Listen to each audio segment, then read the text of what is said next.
Welcome to Shardcast, the Brandon Sanderson podcast. We're a bunch of mega fans giving you the news, discussion, and of course, a whole lot of opinions about Brandon's work and the Cosmere.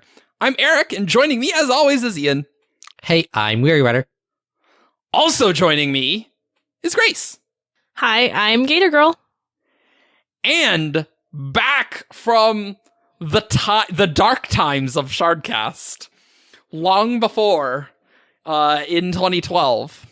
Back in the shadow days. In the shadow days, the shadow days of Shardcast, we have Lord Joshin himself, Josh. Hey guys, I'm Rubix. And are you Joshin Austin or Joshin Yeoman? Yes, I'm one of those.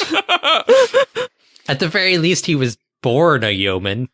Were you born a You yeoman? don't know how marriage practices on schedule work. Were you born a yeoman? Yeah. Mm-hmm. Okay. All right. Because the wedding is between Josh and Yeoman and Michelle Ostlin. So. Oh, right. Okay. Yes, he Josh is a giant punk who is in a Cosmere book. So, yeah. Yep. He's also one of the founders of the. Yes. Oh, Shard. yeah. He's also the head honcho of 17 Shards. Where when I can't manage a thing, I'm like, Josh, help me. That's what happens. It's kind of my whole shtick. Come in and hit people with a stick when they need to be hit. Great. Well, welcome to the podcast where we will not be hitting people with sticks. Too hard. Nor transform sticks into fire. This week, we are going to talk about a very particular Shard of Adonalsium, Endowment. The shard that Hoyd would take up if given the chance. That's true. But first, we do have a little bit of news. So you can pre-order signed copies of The Many Lives of Stephen Leeds. Which is Cool. the omnibus of the 3 Legion stories. Yep. When does that come out? September something? 18th? Is that what it is? It comes out, yes, September 18th. Cool. Wow, Eric actually remembered something. That's Just true. under a month. Yeah. Yeah, I should probably read the second Legion before the third one comes out. probably. I should probably do that. Also, the Hero of Ages leatherbounds went to print, and we'll get them November, December. Mhm. This holiday season. The holiday season. The leatherbounds are very, very pretty.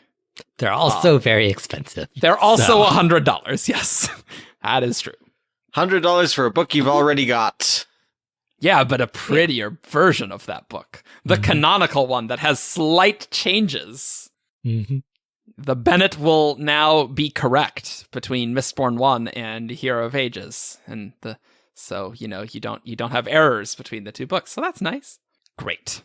So we are gonna talk about Endowment, the only shard on Nalthis, the world of Warbreaker.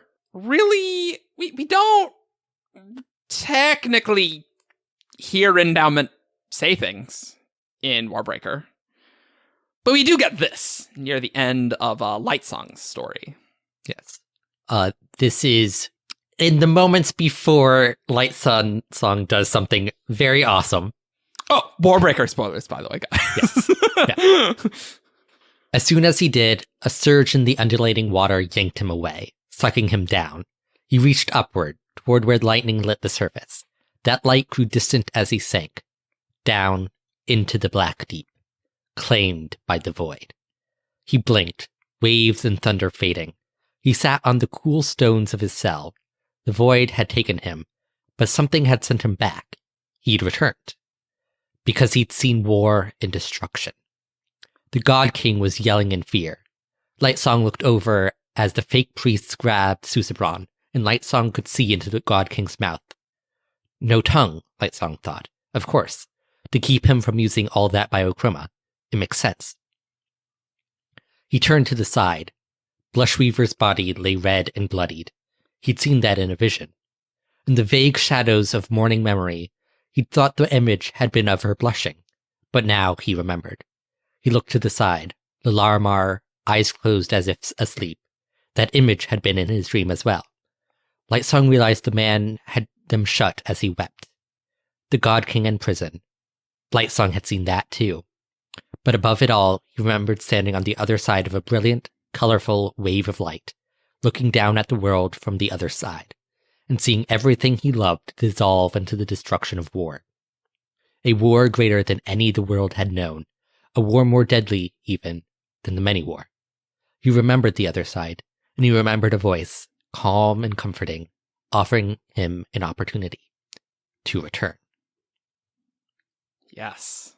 And we later knew, long ago in 2009 when Brandon was giving out info like candy, that Brandon's just like, oh yeah, the voice is called Endowment. I'm like, oh, cool. So that is a shard. Mm-hmm. And that's what we see of her. And we didn't see any more of her until Oathbringer, which is crazy, actually. And we'll talk about this, but she's the one who wrote the first letter in the part 2 epigraphs of Oathbringer. Dearest Saphandrius, I received your communication, of course. I noticed its arrival immediately, just as I noticed your many intrusions into my land. You think yourself so clever, but my eyes are not those of some petty noble, to be clouded by a false nose and some dirt on the cheeks. You mustn't worry yourself about race. It is a pity about Aona and Sky, but they were foolish, violating our pact from the very beginning. Your skills are admirable, but you are merely a man. You had your chance to be more, and refused it. No good can come of 2 shards settling in one location.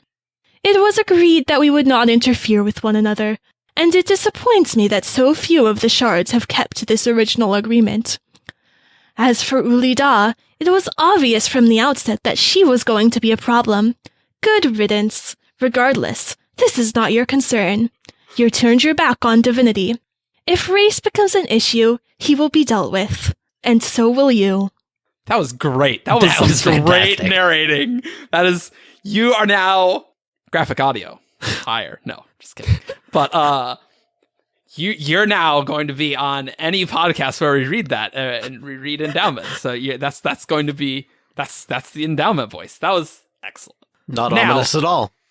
No, not ominous at all. Now, Endowment might be my favorite shard, guys. yeah, and Endowment's cool. That's why I It's wanted not to the use shard I would take, but it's my favorite shard. Yes. And Just love how savage she is. Just like, no, Yes. I'm done. You're done. Get out. he will be dealt with. Like, oh, you really are you? Now, we do have a word of Brandon in case you were like, that didn't sound like Endowment to me. Yeah, that's true. I mean, we don't know a lot about Endowment, but we do have a quote from the Oathbringer tour that Page Runner asked if all those letters were from shards, and Brandon said yes, and that they are all ones we've seen or know of, and Brandon said yes.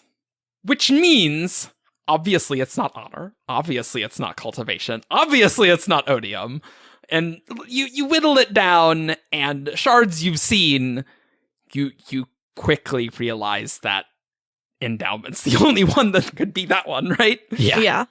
Like, that's it. She's pretty much the only shard that we know of that isn't either dead or doing all of the things she condemns in the letter.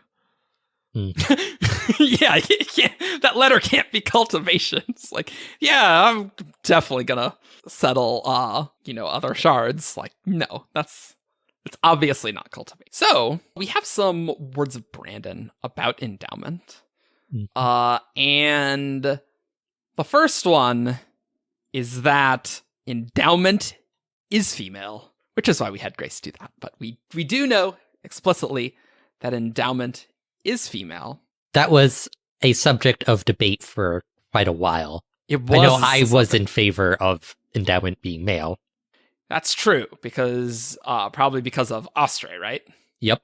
Yep, and we'll talk about that some more. Mm-hmm. Then later, And Brandon raffoed this for a long time. Brandon raffoed Edgli, or how do you pronounce that, Grace? Edgli? Yeah, okay. One of those two.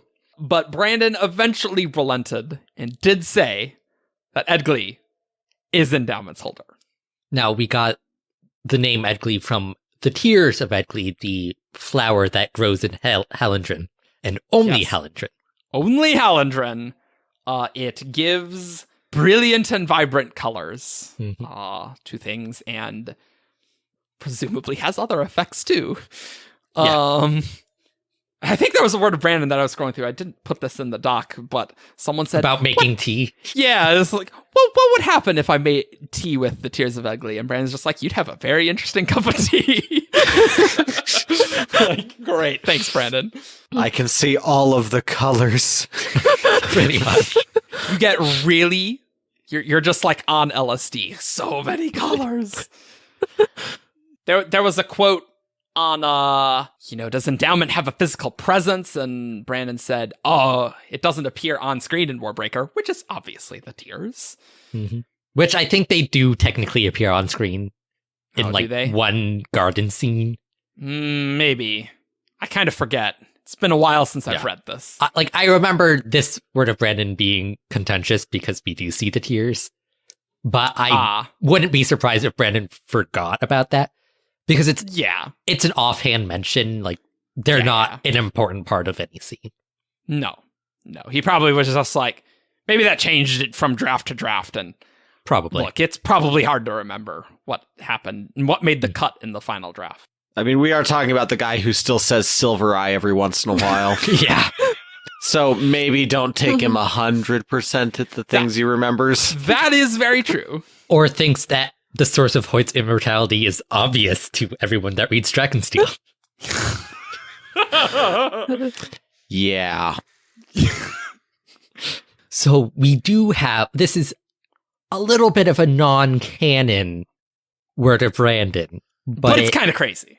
It is crazy. And it's interesting to think about. Yes. And so in the original draft of the Well of Ascension ending, there were multiple mist spirits that showed up. Yeah. So First Selector was asked Brandon about those other mist spirits and could he identify at least one of them. And so Brandon said that Endowment was there. But he makes the point that that is very much not canon to the current Cosmere.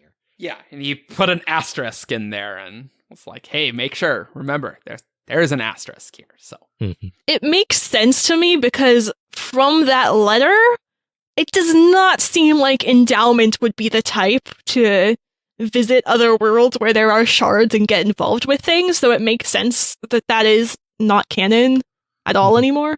Well, I mean, I think not- it's something that she would do. It's just not something that she did do. Because she does make this point that, if something needs to be dealt with, I'll take care of it. Referring right, to Hoyd or Odium. Yeah, I feel like if there was something necessary, she would then do that.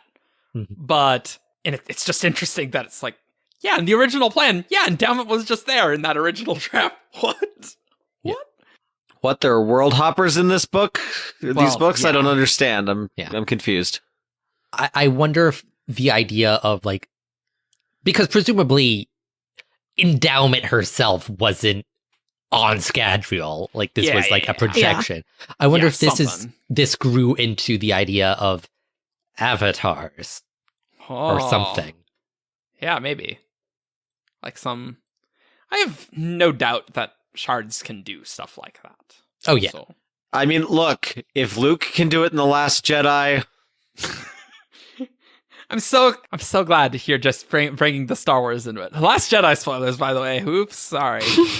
But theoretically, the shards exist everywhere, so they should be able to manifest a vaguely humanoid bit of mist to interact with things. Well, if not more so. Yeah, I mean, shards manifesting is a subject of great interest for me, but I feel it would be easy, but I mean, why can't shards manifest all the time? You know, Yeah, even on the planets that's- they're invested in is weird. But if a shard needed to do a thing, I'm sure they can find a way to expend their resources to do it. Mhm. Seems probable. Yeah. Like, it probably makes them vulnerable in some way. Yeah. Yeah, I don't know. So Brandon was asked about Endowment's plans, asked if she has any long-term things going on, and he said no, that she's pretty focused on her thing. Wasn't too specific about what that thing was, but yeah, she's pretty much doing her stuff. Everyone else gets to do their thing until they step on her toes, apparently. Mhm. Yeah, apparently. She's content being god of Nalthis and doesn't want other people playing with her toys. Yep. So Infeathered asked, assuming the events of the first Mistborn book took place on Nalthis instead, and especially considering the circumstances of Kelsier's passing and the events afterward, would he have returned? Brandon, that's a very interesting question. Endowment can be somewhat erratic. I don't know, honestly. I'd have to think about it. Yeah. So Trey asked a question that Brandon summarized as, why does the entity that picks who returns, why did they pick who they did?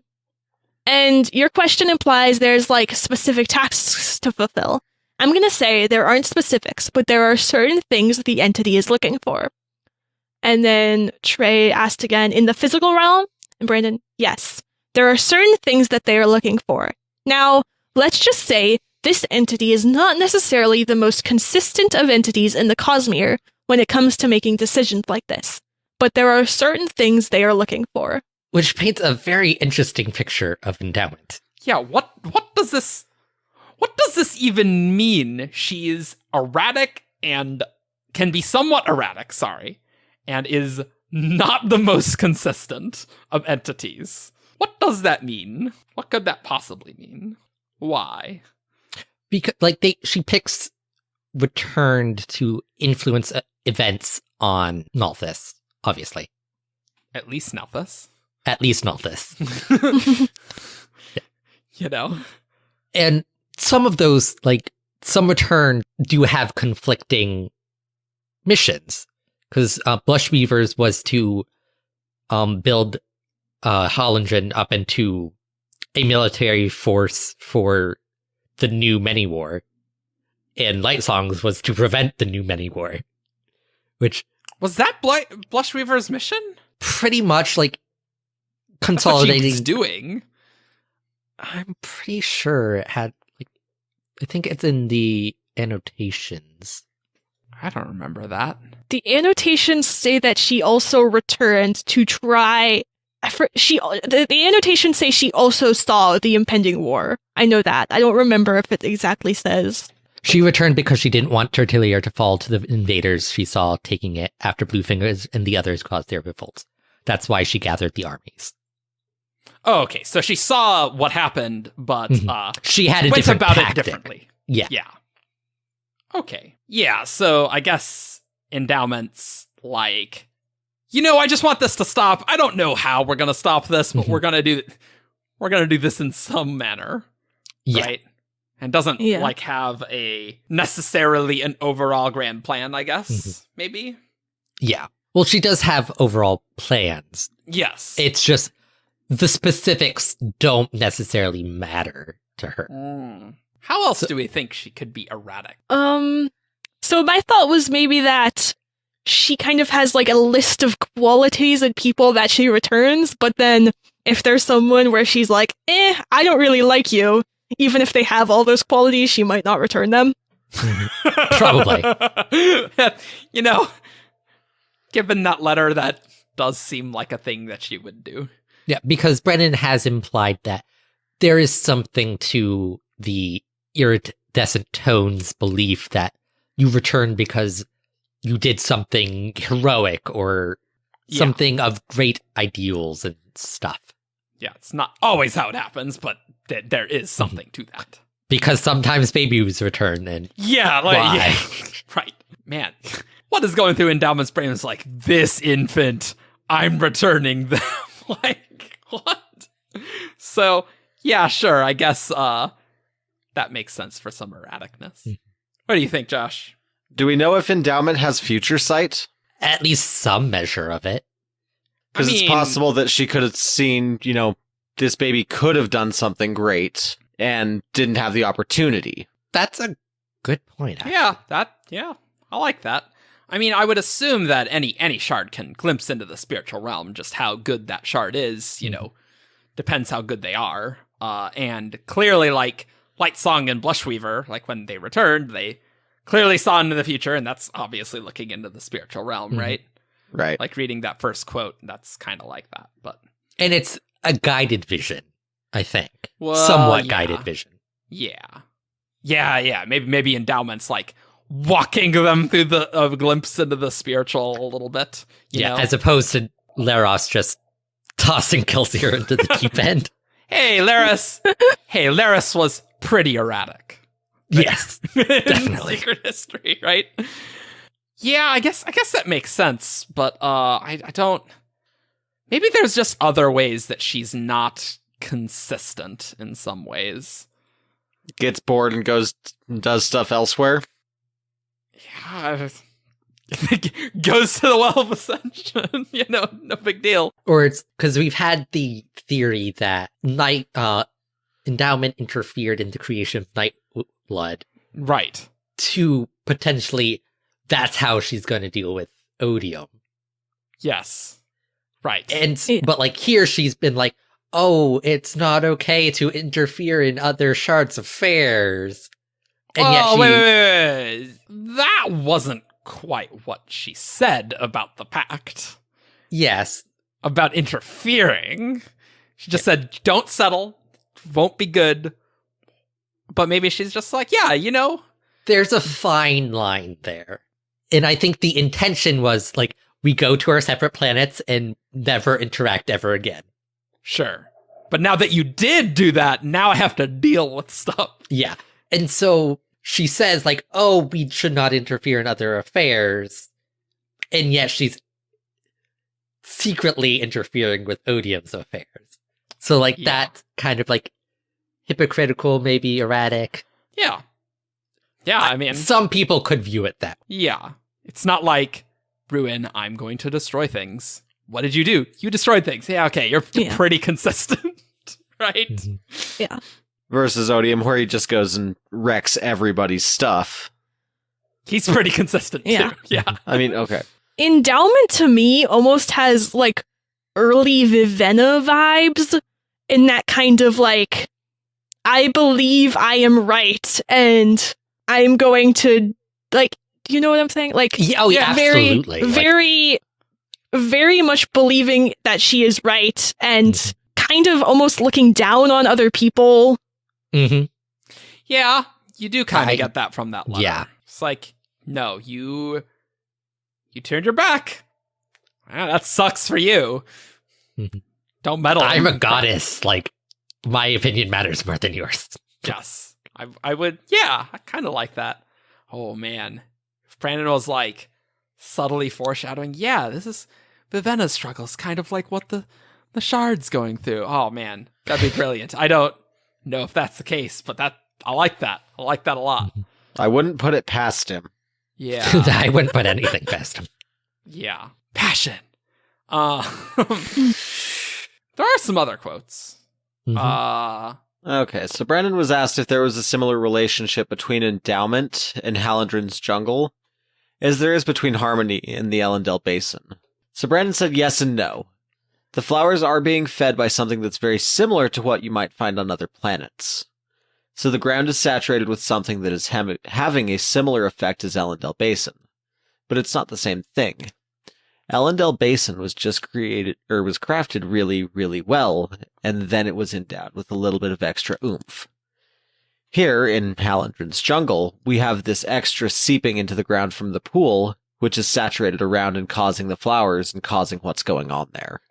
I think this was actually asked by Wendy. Yes, it was at SpokeCon. Yep, indeed it was. I was there, Mm-hmm.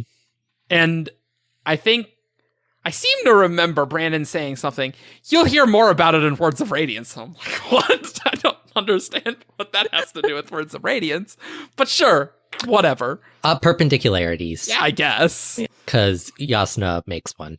Or no, it's the story about Rock meeting Hoid Yeah. in the Sure. Horn-Eater Oceans. Yeah. I guess Brandon's, you'll hear more about it, is you should always interpret that very broadly. Yeah. I guess. So I'm going to obviously- drop a little nugget in front of you, and you best pick it up or not, whatever. Yeah. So obviously what he's talking about is Endowment's perpendicularity is in the Hallengen jungle somewhere, and it's leaking into soil there, and that's why the Tears of Edgli can only grow there. Yeah. I have a question for you all. Okay.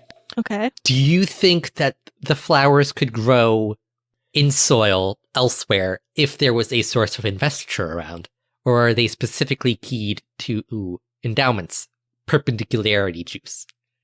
It's like, could Stormlight facilitate their growth, or the mists I on think Scadrial? It has to be Endowment stuff. I think, maybe the flowers could do different things if there was other investiture, but then they wouldn't really be the tears, right? It'd kind of Yeah. be different functionally. What about if you endowed breath into the soil? Could they grow from that? Can you do that? You can put breath in anything. Like, Oh. Well, oh, yeah. whether it does something is another matter, but the investiture is still there. Yeah, I guess. I mean, the perpendicularity is very concentrated Endowment investiture, so I feel like breath would not suffice. It'd be an interesting question to ask Brandon, in That's my true. opinion. Yeah. So you stick Nightblood into the ground and then plant flowers. I'm sure Nightblood nothing would go wrong with that. No, the flowers would just destroy evil. That's where the piranha plants came from in Mario. Got it. Done. Are you trying to say that Mario is evil because the piranha plants eat Mario? Yes, Mario Jumpman Mario is the bad guy. Now you know. Yes. I'm kind of wondering, I guess this perpendicularity is above ground because we know, Josh, I don't know if you know this, but that if you're in the Nalthian cognitive realm, there are customs that you have to go to enter Nalthis. I don't know if you heard about this. I have not. Tell me more. Well, that's basically it. Brandon was just saying it would be a nice place to visit in the Cosmere. They have customs. It's really nice if you're a world hopper. It's just amazing. It's a nice place to vacation. Yeah. Any spren to declare? Yeah, right. What forms of immortality do you have? Are you Hoid? Because screw you. If so. I guess I always assumed when this was occurring that I was like, maybe the perpendicularity is underground, but I guess not. Well, it could be like in a cavern somewhere. Yeah, I guess. With Yeah. access to the surface, but Yeah. It's like I just always interpreted that to mean that that perpendicularity is hard to get to, but I guess not if there's customs. So And now I'm just imagining like a bored TSA agent sitting in front of the pool. yes, a Nalthian TSA agent. Yep, yeah, that's maybe someone will come by today. no. Oh, a fuse, I'm out. Now, do we think the customs is already set up by the time of Warbreaker, or is that a later Well, Cosmere thing? An astute reader would note that things being invested is a Nalthian term that Vasher uses. Yes. Well, we don't And- know if it's originally Nalthian, but Well, that's true. Vasher does use it. And Vasher does. is a world hopper. Well, And yeah. he was a world hopper before the events of Warbreaker. So Yes. Yeah, and he went to Roshar. But like Roshar doesn't use the word invest, right? No. So like that's the only time that we've seen like other than the Ars Arcanum Mhm. that like people have just said, "Oh yeah, that thing's invested." Like that's Vasher. He says that. So Vasher's been hanging out with Chris too much. Well, maybe. the five scholars are among the earliest Cosmere scholars, like the earliest arcanists. I would assume that world hopping would need to be relatively well known for the customs to exist. And so maybe during the time of Warbreaker that there was enough. But Well- like not during the time where Vasher and the 5 scholars were moving around. Like, I wouldn't say during Many War. I wouldn't say around then. No, because it's not very well known on the physical realm side. Sure, yeah. So it would need to be like a group of world hoppers or something, or people Probably in the know. Yeah, and Endowment definitely has a hand in that. Yeah. Maybe. I'm just wondering how then Hoyd gets in and out if Endowment's like, I've noticed your intrusion. Well, she doesn't have the customs agents work for her, but she's not watching the perpendicularity at all times because she's the goddess. She has more important things to do. That's why she hired all of these underlings to do it for her. No. She covers this. It's a fake nose and some dirt on the cheeks. Yeah. He walks right by him. Yeah. I'm just imagining now Endowment going to her bored TSA agents. I would say, yeah. Have you seen this man? If there is someone with a fake nose and dirt on his cheeks, do not let him through. Don't do it. Well, she doesn't necessarily say that his intrusions are a bad thing. She's just I noticed you're here. It's just yeah, I guess that's I know you're doing stuff. You're trying to hide from me, but I know you're there. Well, that's true, and Hoyd clearly is trying to hide from shards because, the letter from Harmony says it's wait, what? What? How did you do this? Please tell me more. Thanks. That's I'm the new kid. Can I... Would you come talk to me so that I can know something, please? Please talk to me. Yeah. And he can hide from Odium's sight. Mm-hmm. Because if not, he would be wrecked, right? Yeah. So... I would say the customs could be around during the time of Warbreaker or shortly thereafter. Yeah. I feel like it's around that time. Thinking about it, I think it makes sense for it to either have been the 5 scholars helping set it up when they were in their world hopping stage. That's true. Or maybe That's a good point. that either or Vivenna after she starts world hopping are the two things I can think of where... Or maybe there's some other world hoppers. It's way too easy to get in and out of here. We gotta set something up here. Yeah, those are both good options. Yeah. So long-term listeners of the podcast have probably remember my theory that Edgli, it is not a meme, it is a legitimate theory. That Edgli is a dragon. Sorry, I guess you've just said it so much that it's become a meme to me. You wound me. So this largely goes to a question asked by Russ Labar on Twitter, who asked, is Dragon's Nest, which is a term that does show up in Warbreaker, a Nalthis to English translation, or are dragons part of their culture? Is Edgli a dragon? Brandon's answer was, dragons are mythological on Nalthis, but there is a reason that the stories exist. It's not a translation quirk. Now, this could be as simple as, yo, dragons exist in the Cosmere. They were on Yulin. Most humans come from Yulin. They should have memories of that. But culturally, yeah. My theory is that Endowment is a dragon. Come on. We know there's at least one. Yeah, we do know that there are all 3 species from Yolan, humans, Shodel, and dragons, are vessels. Ulada, this is our Shodel. Now, it is really awesome to think of Edgli as a dragon. For the record, I think that's really cool, and I want to know about that. I'm sorry, you said magical color dragon? I'm in. Yeah, that does sound pretty cool. She's resplendent in her glory. Yes. Man, that is really cool. Just thinking of the mechanics of that. And maybe that's why she doesn't seem the most consistent, because she's a dragon and she'll just do what she wants. And human motives or something, who knows how that works, right?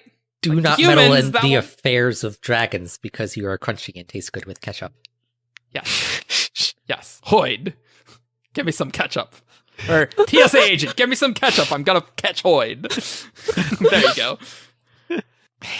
It's hard to glean too much from a name of a vessel.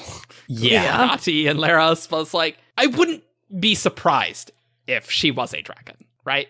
Like, Yeah. that would Yeah. be reasonable. That's the most favorably you've ever responded to that theory. No, no. My perspective is just that you want a shard to be a dragon, and you've repeated it many times, and so I make fun of you for that. But this, I think, is completely reasonable. I'm just making fun of you saying that, oh, this shard could totally be a dragon, guys. I've only said that about 2 shards. All these shards, they could totally be dragons. What was your other one? Autonomy, right? Yeah. Yeah. The one whose physical form is not important. Because she can shapeshift because she's a dragon. Yeah, but shards could appear to be anything that they want to be. If Odium wants to appear to be like an old wise king that's like, yeah, I'm pretty great, I'm God, what's up? He could do that. If he wants to look like kooky Jafar, he could probably do that too, right?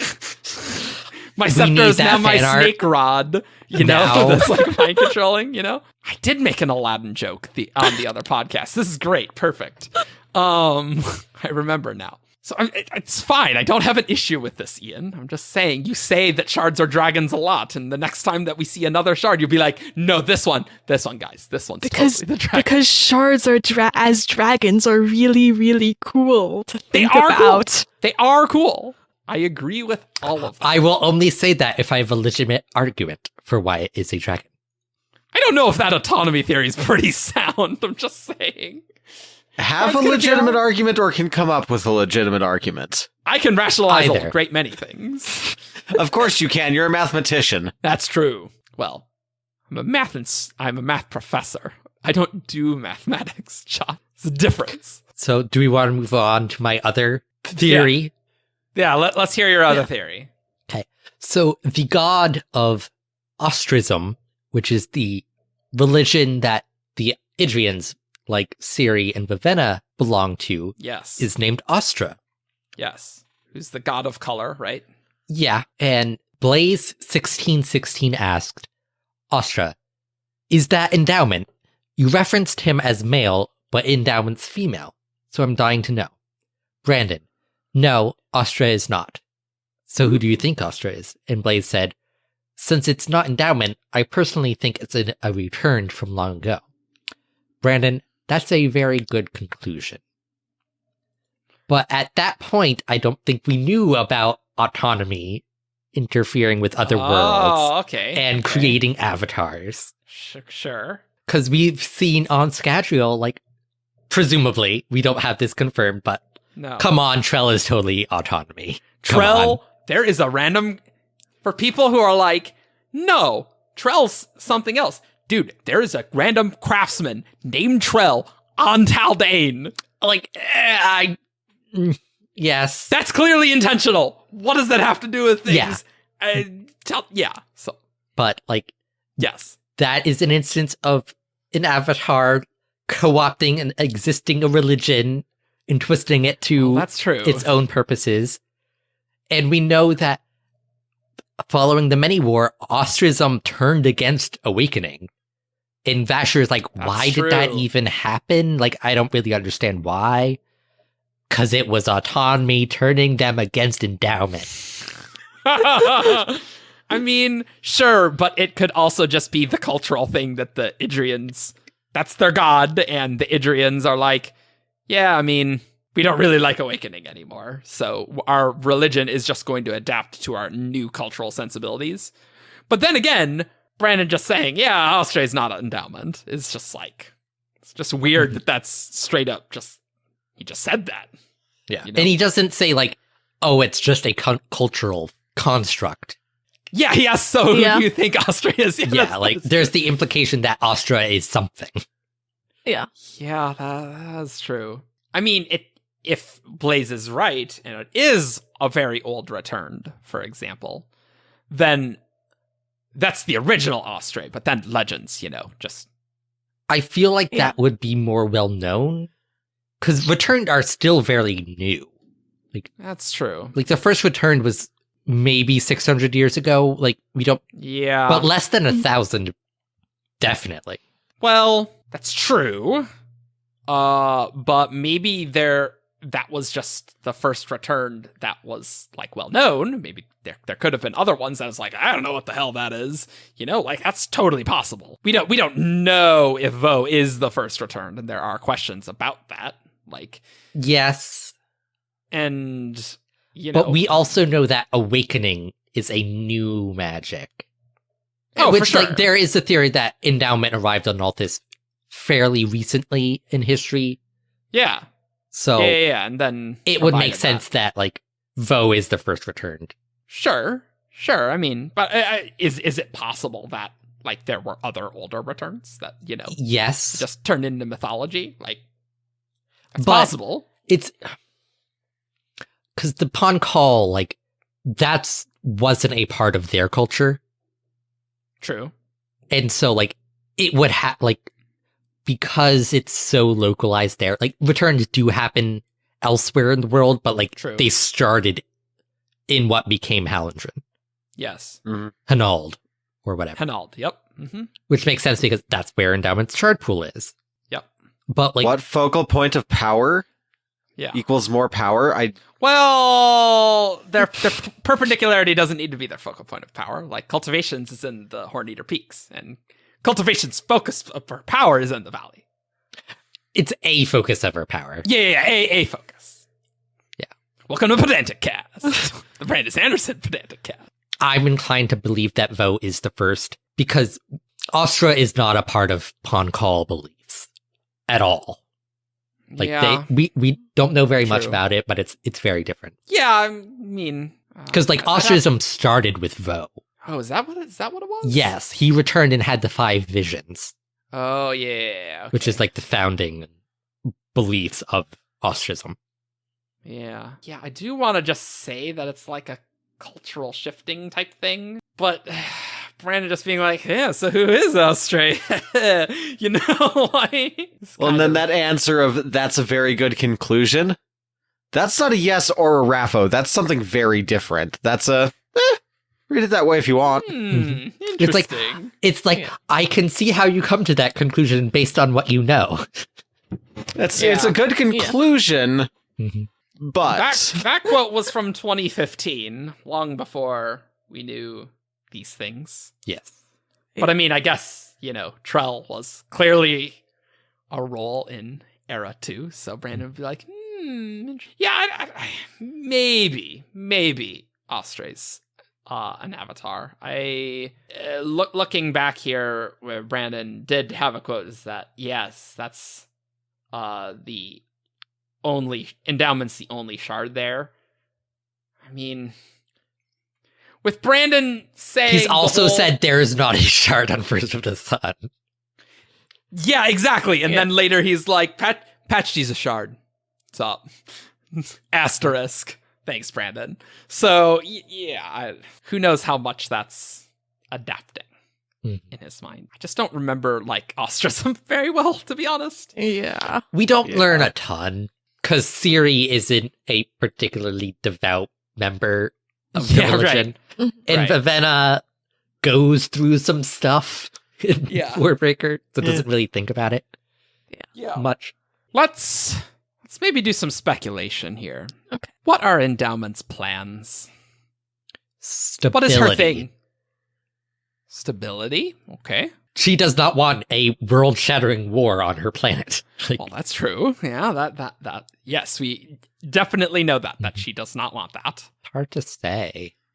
It is hard to say, because that letter just kind of broke my limited understanding of what Endowment was, like, wait, this is Endowment? Oh, I would like to know more about her. Do you think just the purpose of Returned is just to, like, kind of allow her to influence things in the physical more effectively? I think so. yeah, I Yeah. think her powers probably work best when they're gifted.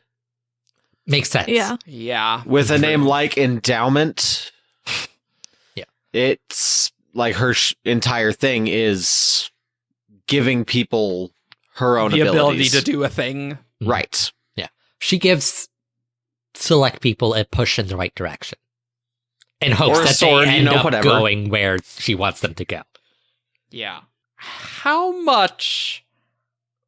Okay, now this will be a kind of weird question. The Shard Endowment, the Intent Endowment. How much is that shaping Edgli's mind, and how so? I know we don't have a lot of info to go off of, but I want us to kind of spitball on how that's kind of shaping her mind and perspective. I really liked that comment, Josh. I was just going to comment that I like Josh said, like it's affecting like how she goes about by like giving people power to do what she wants. Rather than doing it herself, I'm going to give someone the ability to do it. Well, and it is worth noting, Brandon is a member of the LDS Church, who has something very significant known as the Endowment. Okay. Tell us more, Josh. Yes. Welcome to the podcast. Tell us more. In the LDS faith, the Endowment is something that adult members can receive, and it is their belief that they make covenants with God in order to have specific blessings promised to them if they keep those covenants. And the way I view Endowment is very similar, in which, specific promises are made, promises that, I'll give you all of this power, but in, someone else's time of need, you need to rise to the occasion and help them and even sacrifice yourself for their good. So it's kind of a trade of like, here's this gift, but it comes with conditions.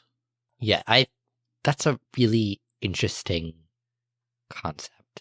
And it absolutely has to be going through Brandon's mind. Absolutely, yeah. He would obviously know about this, right? Yeah, he's very picky about the words for the shards. Yes. And I'm sure that his faith, even though he does a very good job of keeping his faith out of his writings, I'm sure that his faith has impacted his view of that word. Yeah, like, that word's cool. I have some ideas on what that means, and I could see that being a shard. Like, that could just be his thought process, right? Yeah. Interesting. But, like, connecting endowment as an aspect of the divine, which we know all the intents are. Yeah. It's not necessarily something that I would have picked out. No. Yeah. But given the context, like, that totally makes sense. Yeah. I find it interesting that Endowment would pick on dead people. It's like, hey, you can come back. Look at all this that's happening. Hey, you should probably do that rather than just like trying to pick on people who are alive. Well, I think it's a possible, matter though, that like her magic works better when they're closer to the spiritual realm or closer to the great beyond, and she's able to catch them there. Yeah. I mean, it's like different shards have different like levels of being able to contact people. Like preservation could not talk to people. Like he could hear what they were thinking, but he could not inject speech into their brains. Why he couldn't just like manifest like sound out right outside their ear? Right? It doesn't like make sense. That's the thing. Like you have so much power. Why can't you just like manifest anything? Whereas like when people die in the Cosmere, like they go to the cognitive realm and then they transition beyond. So it's like and that's Harmony where clearly is like, yo, I talk to the dead people. And it's I like do this. I take. We see this with Wax in Bands of Mourning. Like Sazed walks with him, and it's like he considers that his most sacred duty. Yeah. By the way, Wax sort of returned because Sazed totally offers him a choice to return. Yes, but see, it comes without the endowment. You get no gift. Yep. You just get to go back. No gift. Nothing. Nothing else. All the conditions, but no gift. Thanks, Pretty Harmony. Thanks. Well, the gift was the knowledge that, like, it wasn't a choice between duty and adventure. It was a choice between two adventures. That's like getting socks for Christmas, Ian. Yes. Oh, great. The gift I'm magical powers knowledge. Just gonna say, it's like, you're an adult when you ask for socks for Christmas and you're excited when you get them. I mean, yeah. My brother wears the toe shoes, the Vibrams. He Okay. always asks for toe socks for Christmas, and he's very excited to get them. Did you know those toe shoes? There are nice leather ones that you can wear for formal occasions, which he's definitely done. That He wears them everywhere. He does not wear regular shoes. I mean, if that's I feel very conflicted about this. He works in Silicon Valley, so they're like it's not quite the same, right? it's a little weird there. He runs marathons in them.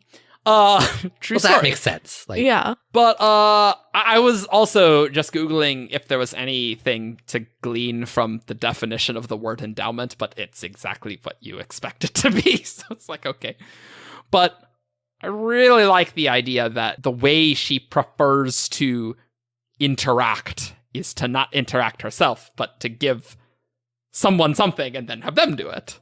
And maybe I don't know, maybe she just finds that to just be how... It's more in line with her intent, so it's easier for her to do. Well, yeah, I'm more just trying to like glean what her personality is now, being warped by her intent, because cultivation's all like, yeah, I'm in charge of all things that grow, including the thorns, and just, you really get that when you talk with cultivation directly. And I'm just kind of wondering what a conversation with endowment would be like. Like, how does that shape her personality? Like, how should I act? Well, I need to give someone something in order for them to agree to do it in some way. I don't know. Yeah. It could be as simple as, like, if she steps in and does everything, the people of Nalthis will never, like, grow up, basically. Like, Yeah. so it's like, she's trying to usher them in a direction, but a step removed. It's like, she's giving them nudges, but, like, they are still progressing on their own. The different tactic than Harmony did was like, I don't know how to act, and Endowment's like, oh, I know how to act, but I'm not going to do everything. Yeah. I have my process, okay? She's a much more experienced god than... Well, that's certainly true. So it's like, I really want to know if, like, she was on another planet and, like, totally screwed up and it's like, nope, I'm going to start and over then on coming Nalthis. to Nalthis relatively recently, yeah, Mhm. that is a really interesting question. So the impression I get from Endowment is that she is the person who will offer you a gift, but you have to be very careful about accepting because you know that she is going to ask for something in return later. Mhm. Like in the Fae. return later. Sorry. Literally Like, just a Not genie. sorry. I have a fondness for the Fae. Like that, so like that's a very Yeah. I like that. Yeah. Yeah, I do kind of get that vibe. Yeah. And she'll tempt you with showing you visions of the future. Like, hey, that's pretty bad. Things- you should probably yeah. do something about that, right? Am I right? Yeah. And here's what you can do about that. It's pretty compelling, Like- Yeah. Endowment is not, I'm going to give you a gift because you need it. Endowment is, I am going to give you this tool and then you will go do my bidding, kind of. Yeah. Kinda. And see, now I'm Yeah. just imagining her like laying on a couch and saying, okay, you know what? I'll buy the drinks, but you have to go to the store. No, that's what she does with her TSA agents. So one question I have is, in Mistborn Secret History, we do Yes. have those two scenes where Kelsier Oh, yeah. looks into the divine of ruin and preservation Yeah. and has those two really great quotes. We get a couple of those in Way of Kings with cultivation and odium. Yes. How would the infinity of endowment be described? Ooh, I like this question a lot because this is one of those things that I can't properly grasp. That until I talk with, until I just go to say hi to Endowment, until we see Endowment talk like cultivation met with Dalinar, then it's gonna not be clear what she is. Mhm. I feel like those are one of those things that Brandon workshops a lot before. Oh, absolutely. Getting submit like, what is preservation? Yeah. Also, ruin and preservation are easier, but we did see like odium and like I can kind of grasp honor, but endowment is just It's one of the most esoteric shards. yeah. Like, how would you describe that with autonomy. Like autonomy is like the only other one that's more esoteric than endowment in a way, right? This infinity that, like, I don't know. Maybe I'll come up with something and put it in the comments later, but that's one of those things I can't just whip off the top of my head. Yeah, like I have no idea. Like, if you have a good idea of a description of what endowment is, how to describe her infinity, comment. That was good. I like that. Yeah. We were also talking before we started the podcast about how the return visions are not only basically the spiritual realm, right? Mm-hmm. But also a bit like, the death rattles with Moloch. Yeah. Mm-hmm. Like, as returned live, they get these weird visions of the future, right? And that's kind of like that. Yeah. Like, those are powered by the spark of death, I think. Like, they're powered by the death itself. Like, as it's the three aspects are splintering apart. In Moloch, yeah. Yeah. And I'm wondering, because modern definitions of death are very different from, like, medieval definitions of death. Yes. Are returned clinically dead when they return? Or are they just, like, stop breathing, no heartbeat? Well, I mean... Because, like, where is that weird line? Like, well, the Cosmere definition's always kind of weird, because it's like, you're your soul leaving the body, right? Like, it's all super Cosmere-y. I suppose I was less thinking of the visions after they're dead, and more like the visions that they get, that the return get when they're alive. Because they do see things. Like, Lightsong sees things in the painting, right? Okay. And that's weird and very specific, right? Yes. I was not considering that. Yeah, sorry, I didn't make that clear. Okay. Because, like, I think the death visions are powered by Endowment herself. Oh, yeah, like, yeah, for sure. She's guiding them. And I think those other visions, we know that, the more power you have, that lets you future sight. I think it's a function of the divine breath in some way. And, like, it's mentioned that, like, those paintings, like, but Brandon, like, talks about them in a specific way in the annotations, I think. Yeah. Well, it can't just be the divine breath, right? Because Kaladin sees one of those paintings and also gets... Yeah, like... That's true. Dalinar thing. But he is invested. Yeah. Thinking about what you said with, like, the function of the divine breath, I'm wondering, like, mechanically why the returned don't, remember? Yeah. I feel like that must be just, like, a design of endowment, Yeah, okay, so this is from 2010 in the Goodreads fantasy book discussion about Warbreaker. Of course. The goal of those paintings, and this is spoilery by the way, the paintings are actually what the text implies they are. They are abstract paintings which Lightsong, having a touch of the divine, is able to see and read into things which aren't necessarily there. Beyond that, art is a magical thing in the world of Warbreaker. When an artist creates a work of art, part of this artist's soul ends up in the artwork. Someone who has many breaths and who's returned like Lightsong has the inherent ability to see into the art and perceive that. So Lightsong can interpret correctly an abstract piece based on what the artist is trying to convey in a way that a normal person couldn't. Oh, I totally forgot about that. It's part of the artist's soul just gets ripped off and puts in the art. That's crazy. And there was one other thing. Like, whoa, that's so cool. And painting Inquisitors, calling it now. Well, and that just makes sense with Kaladin, like has access to much more things, and the art's kind of interesting because it's almost allowing you to glimpse. It is allowing you to glimpse into the spiritual, right? Mm-hmm. Like, putting a bit of soul stuff there allows other people with sufficient investiture to glimpse into the spiritual, which, in some sense, is actually really crazy, right? Mm-hmm. Okay, so I found the other thing. This is from the annotation to chapter 26.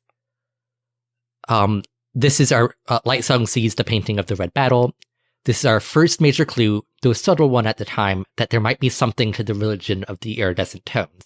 Lightsong does see something in this painting that an ordinary person wouldn't be able to. A well-crafted piece of art, made by a person channeling the tones and connected to them via breath can speak to a returned. Now, in this case, it doesn't work exactly like Linamar says it does. Lightsong doesn't actually prophesy about the Black Sword in the way the priest thinks. In other words, Lightsong isn't prophesying that he'll see the Black Sword, Nightblood, in the day's activities. Instead, Lightsong is seeing an image of a previous war, which is prophetic in that another many war is brewing. In many cases, Nightblood will be important to the outcome of the battle.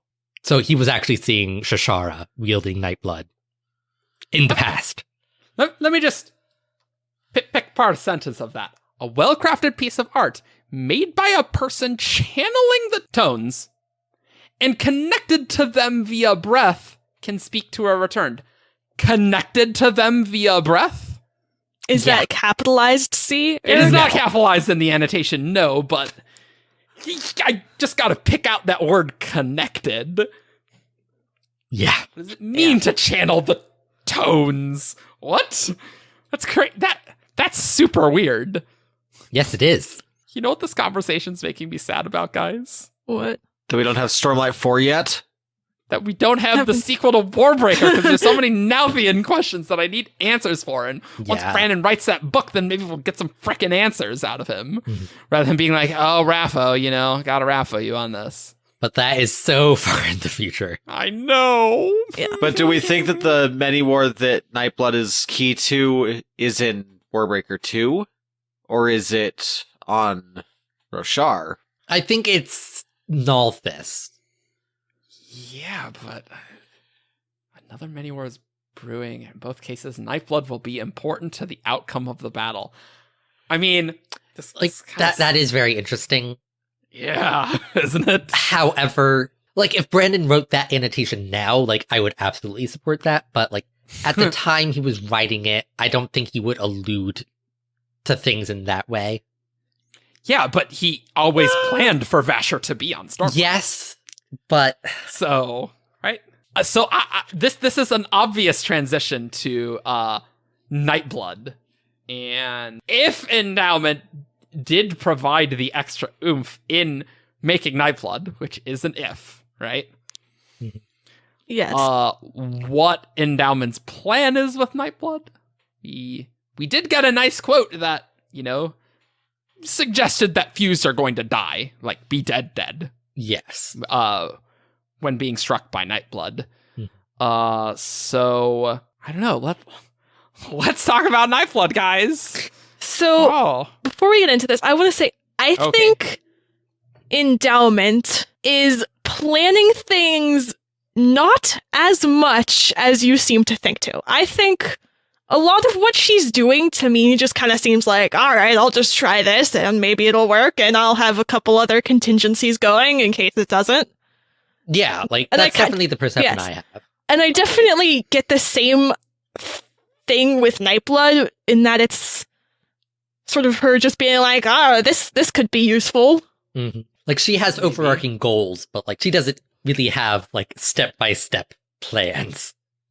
Sure. She's a gardener, not an architect. Sure. Yeah, that's true. I don't know. I'm just coming back to the same thing that every time we bring up Nightblood, I'm like, I don't know how this is gonna be super important to Roshar, but clearly it is because Brandon always wanted it to be that. Mm-hmm. And if he's the most invested object, straight up, that's the most. Okay. That's going to be very relevant. Nightblood to me was an experiment that turned out to be unexpectedly useful, but that she would never want to do again. Does that make sense? Yeah, I mean, that's reasonable, but much less exciting, Grace. Come on. There's a reason there's only one. Well, yes. Yeah. But, Yestiel does know the method to creating Nightblood. Whether that would create something like Nightblood or something like Vivenna's Blade. I think it's got to be Vivenna's Blade, for sure. Because the extra oomph, I don't think anyone really knows what's up with that. But really. I don't think in-world, at the end of Warbreaker, I don't think Vasher knows about the extra oomph. No, I don't think he does either. Yeah. Maybe Shashara knew, but Maybe not. I wouldn't be don't know. surprised if, like, Endowment just like, ooh, that's interesting. Poke. Yeah, I And, don't like, know. So, like, it went horribly wrong, and they don't know why. It's because Yeah, true. Endowment went poke. Yeah, right. Cool. Any other last thoughts on Endowment? Okay, so I've been thinking about this. I have an Okay. idea for Ian's glimpse into infinity. This could be terrible. Okay. But- I'm ready. So Endowment is a charity donation that you make to get a tax deduction. But, you know, Okay. infinite. Yes. The infinite tax But deduction. one of many things inside Endowment. Okay. I like that. Maybe not exactly what I was going for, but I like that. That's a pretty good.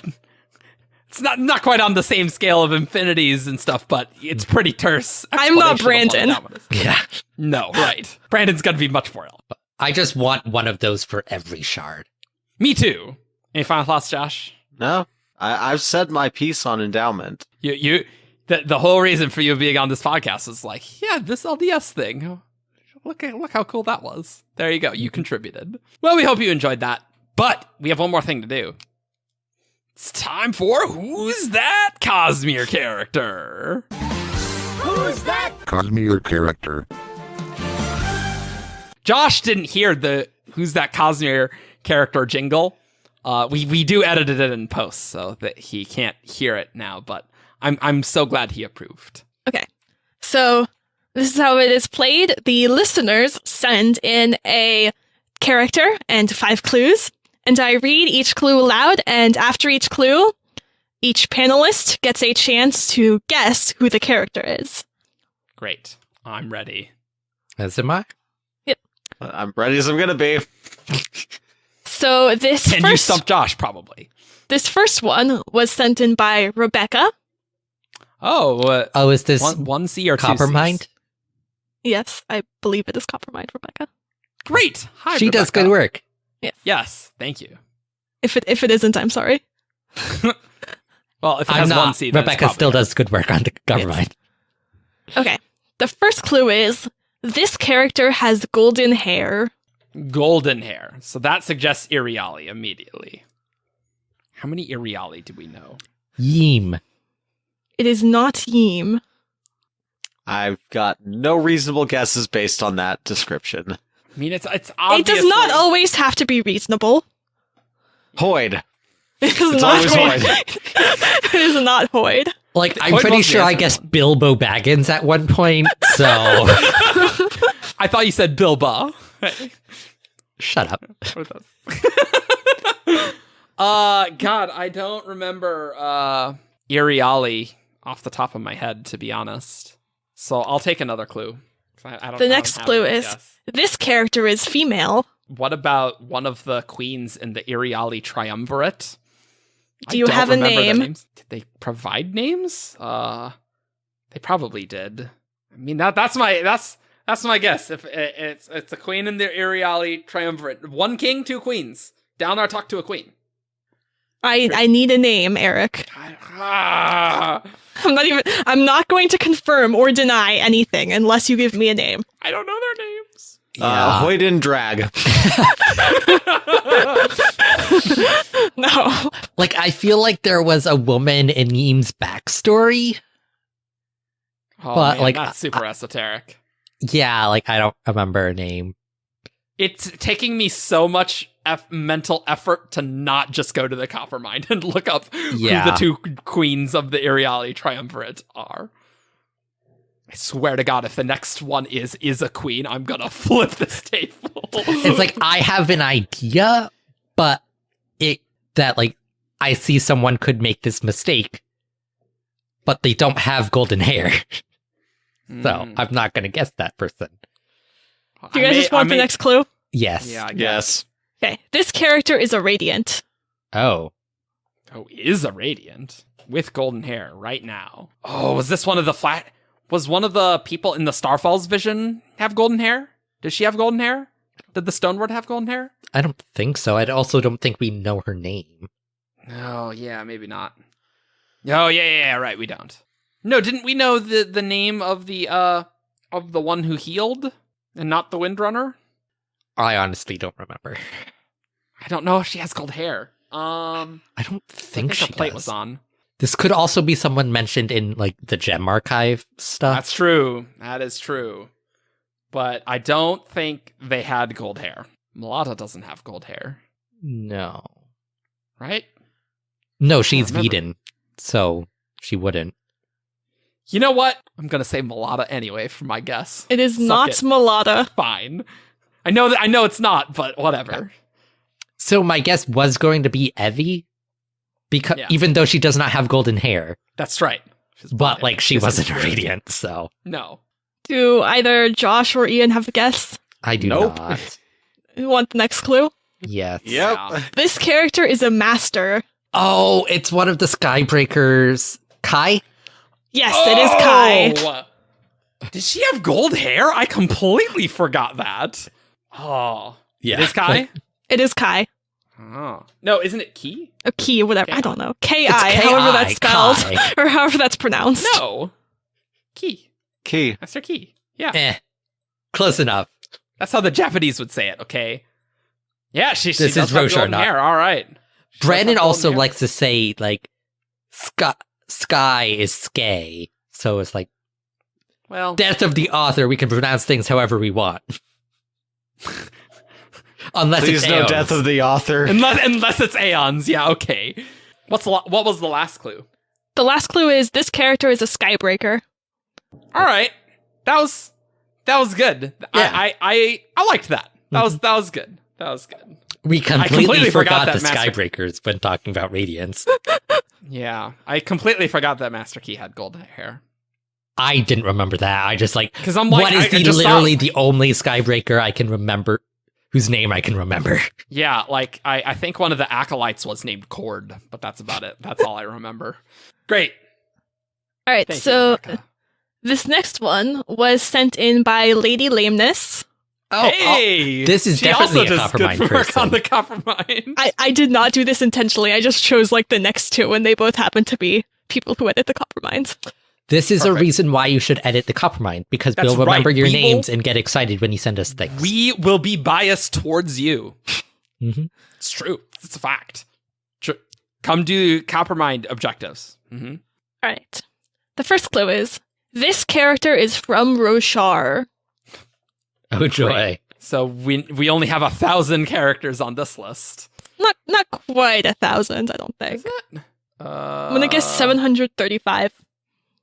I'm only going to look up category Rosharan. Don't sue me. Here. I'm going to guess Alista, the ardent reading Rosharan Pride and Prejudice. It is not Alista. Okay. Is it Pooley? It is not Puli. Is it Jezrien? It is not Jezrien. The next clue is It is 733. You just knew that. no, one. I said 735. I knew it was around 730. Okay. That's oh, still unfortunately, due to obscene. Price is Right rules, you're over. Okay, the next clue is this character has light gray eyes. Light gray. That's very specific. Light gray. Ooh. Lift has light gray eyes once she becomes radiant. It is not Lift. Okay. Hmm. Light gray. Or I guess she has like almost white. Yeah. Right. Goodness. I don't know people who have light gray eyes off the top of my head, but I'm gonna guess. I'm gonna roll some. No, light gray would be light eyes, right? So it wouldn't be a random bridge for a person. Gaz. It is not Gaz. Oh, right, you said eyes. Olai Sadius, Toral's wife. It is not Eli Stadius. I don't remember what her eye color is. I'm just trying to guess a light eyes. I don't know. The next clue is this character owns a shard blade, shard plate, and rides a Rishadium. Oh, okay. Hatham? High Prince This is- Hatham? It is not Hatham. Trying to remember which of the High Princes. Would Dalinar even count for this anymore? You know? I mean, he did own a Shard Blade. He did own shard plate, and he has ridden on Rashadium. Do you want to guess Dalinar? No, I don't want to guess Dalinar. Fine, I will. Is it Dalinar? It is not Dalinar. Because Dalinar has blue eyes. I don't remember people's eye colors off the top of my head. It's hard enough to remember with people I'm dating, okay? Come on. I don't remember these things off the top of my head. Riding a Rashadium. Aelin doesn't have gray eyes. Who else rides a Rashadium? I don't know. I need a clue. I'm being wrecked here. Coppermind people are wrecking me. The next clue is this character's house colors are red and silver. Ruthar? No. Okay. Red and silver? Red and silver. That's definitely not Sadius. I know that for sure. Yes. It's 100% not Sadius. Trying to remember all of the other High Prince names. Okay, so it's not Sabariel, because he's never going to do that. Even though he is awesome. He is my favorite High Prince, by the way. Oh, is it Aldar? It is not Aladar. God dang it. Does he own both Plate and Blade? I don't remember. Do you have a guess, Josh? No. Need another clue. Need another clue? The final clue is this character was killed by the Blackthorn. Oh, Tonalon or Tonalon's son? No, they didn't have Rashadium. it's the one in the scene where he contemplates killing Gavilar, and he sees the Rashadium with the music spread trailing behind. And he gives the sword to Gavilar for Elhokar. But what is his name? Esoteric Oathbringer flashback stuff. No. I'm going to go with Hoyd in drag on a horse. Final answer. That is Great. not correct. Crap. Okay. What is that guy's name?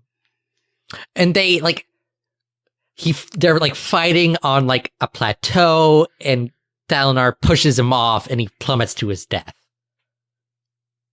Yeah, who's It's that guy? that 'Cause that was guy. neither. It was neither Battle of the Rift. Correct. Yeah, it's that other guy.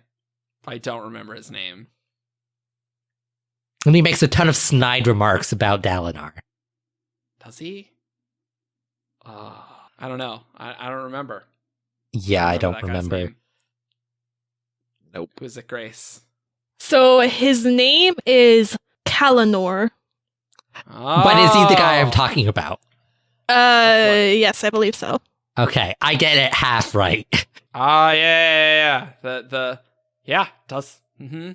Let me guess who wrote this Coppermind article, Lady Lane. This is a Did she? proof. If you Yes. want to stump them, edit the Coppermind. true. It will make your Who's That Cosmere characters better. The lands of Kalanor would eventually become known as the Vama Princedom. Whoa, cool. Vama's first name is Loradar. That in of itself is kind of Loradar. Okay. Well, those were excellent Who's That Cosmere characters, even though we got pretty wrecked. Yes. That's what made them so good. One of these days, Ben will be back, Grace, and you'll have to answer yourself. Would you have gotten Kalanor? I don't know. I don't know. Probably not. The should world probably- will never know. I think the real story is that on people who edit the Coppermind, I should really be reviewing these articles so I know these things. Reviewing them for completeness. That's the real answer to this. We hope you guys like this episode.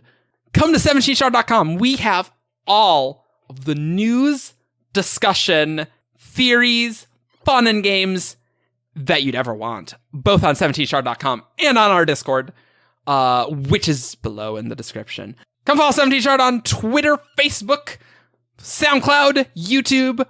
Give us a comment below and leave us a review on iTunes, because we like that. Thanks so much for listening, and we'll see you guys next time. Bye. Bye. Caw.